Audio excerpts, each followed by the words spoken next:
Activism. Activism has a long history. Many activists fought for what they perceived to be the rights of man.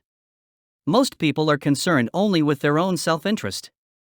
Most persons do not waste their time pretending to defend some inalienable or immutable right. For the most part, people work at getting what they can, when they can. Liberals believe in power. One gets what one takes. Might is right, and the end justifies the means, at least in the liberal world. For a capitalist, they and their employers are worth whatever they can get. It is a person's ability to extract concessions from others that defines their value. The philosophy of power and self-interest may not seem virtuous to some, but people, when they do not trust one another, generally look out for number one. Activists supposedly are the noble ones. They fight for what they think is the betterment of humankind. They dictate what other people do, or should do, with their wealth.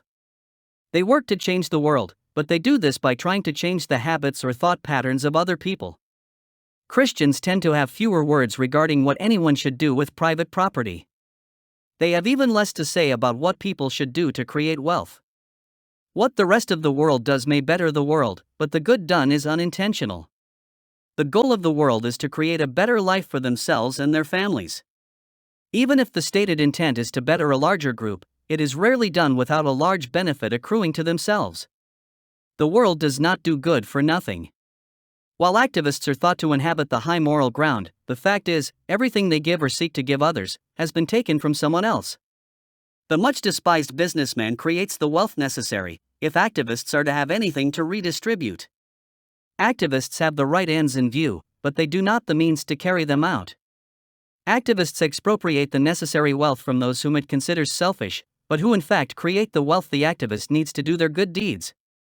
Businessmen have the means to do good but not the inclination. Activists have the inclination but not the means. The bulk of the planet tries to go about their ordinary lives. If activism is about the application of political power to the problem of scarcity, then activists have a duty to be more concerned about productivity. Apart from the dubious morality inherent in robbing Peter to pay Paul, there seems little to recommend a course of action which only redistributes wealth which already exists, rather than on generating new wealth. An activist, to be an activist, must, by definition, have a social conscience. The trouble starts when his social conscience becomes fixated on only one portion of the planet, usually the poor. More harm has been doing by people trying to do good than has been done by people who are evil. Robbing Peter to pay Paul, no matter the justification, does not result in a net gain. Choice is the action of selecting that which has value. Where there is choice, one is faced with alternatives, each of which has a different value. These choices are never free in the sense something has to be given up for every gain. A simple act of choosing a candy bar means that one has to weigh the value of the price of the candy bar against the value inherent in the candy bar, recognizing also that the selection of one thing means the non-selection of the rest. Logic dictates we cannot have everything. Activists believe we are making the wrong choices. They may be right. That does not mean they are making better choices than the rest of us. That does not mean they ought to make our choices for us. Obviously, no one really desires to see another person starve to death, or to be in want. It is easier for those without the necessities of life to harangue those who have plenty than it is for those who have wealth to give up what they have in order to benefit others. Moralizing may give one a sense of importance, but it does not produce sufficient wealth to take care of all the needy. But is moralizing what activism is really all about? Are activists truly more moral than your average businessman?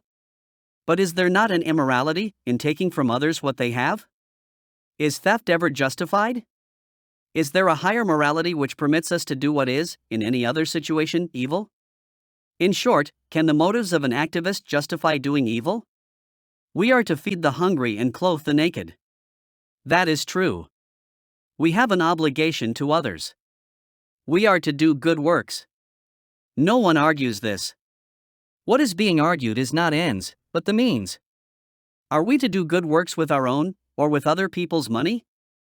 What is the net gain in charity, if the charity is imposed on the giver? If we steal from Peter to benefit Paul, where is the charity? Where is the morality?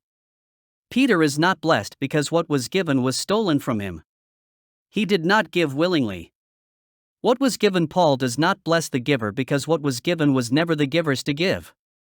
Therefore, there are no blessings in the activist's way of doing things. The astute businessman does not sell his products on the basis of an obligation on the part of the customer. For he knows the customer has no obligation to him. The seller makes a better product. It is the value of the product which causes the customer to buy. The trouble with activism is that it has betrayed the cause it lives by. If activism is about doing good, then one cannot preface the good action with an evil one. If doing good is about making the right choices, then one must pay the cost of the choices made. How else can one make a choice between alternatives, unless one is willing to pay the costs associated with their choice? If you are not willing to pay the cost of your choice, is it really a choice? There is no virtue in coercing others to do good deeds. Actions cannot be justified by ends. Or the end does not justify the means used. If you are not willing to pay the price of your choices, yourself, then you ought not to have made the choice. No one is obliged to pay your costs, and no one has a right to force a third party to pay them. This is where activism and ecumenicalism part company. There are many people attempting to change the world. Most of these are embedded one way or another in a form of activism. Many of them are not visibly reformers, yet they do have an agenda. Others are more closely related to what we think of as being activists, yet these reformers often seem more concerned with grabbing power for themselves than with making real change in society. Politicians often fall in this last category. The behavior of politicians has a lot to do with what the world thinks being an activist means.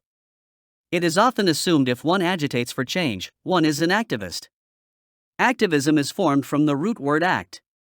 To act means more than manifesting action, just as work suggests we are doing something useful as contrasted with criminal. An action to be a true act has to create something of value. A man holding a blank sign is not an activist. One is not an activist if all we do is rant about a conspiracy. An activist achieves nothing if what he proposes has no value. Activism is predicated on visible change being achieved. What we do, as an activist, must have value. An activist needs to offer something of value in exchange for what he or she wants eliminated. Activism is about alternatives. But how to eliminate poverty, as an activist as per our example above? The usual course of action has been to advocate more spending by governments. This remedy requires the state to take from Peter to pay Paul. Such solutions come down to taking my money to give to someone considered more deserving or more entitled. Does this achieve anything substantial? Even if we claim it does, is equality achieved by force a legitimate way to achieve one's desired goal? If we want reform, we have to be willing to pay the costs. But how to do this when we do not know what we are buying? To choose, to really choose, means that we are selecting amongst real choices. There is no other way of knowing what has value other than by means of a market. People taking what they want tells us nothing if they are not forced to give up what they want less in exchange. If we are unwilling to pay for what we want, we have no way of determining priorities. How do we even know what we want if we pay for nothing? In other words, a value can only be expressed in terms of what one is willing to give in order to get the desired thing. Love is all about giving up all to gain what one loves most. Life has no value if there is nothing that one is willing to give up for it. It is because we are willing to give up everything, or nearly everything, to maintain life, that brings home the true value of life. In this fight to end poverty, are we giving anything up to reach our objective? Or are we asking others to give up what they have? If the latter is the case, we may be an activist, but we are not a Christian activist. When we take what belongs to others, regardless of the reason, we engage in a criminal activity.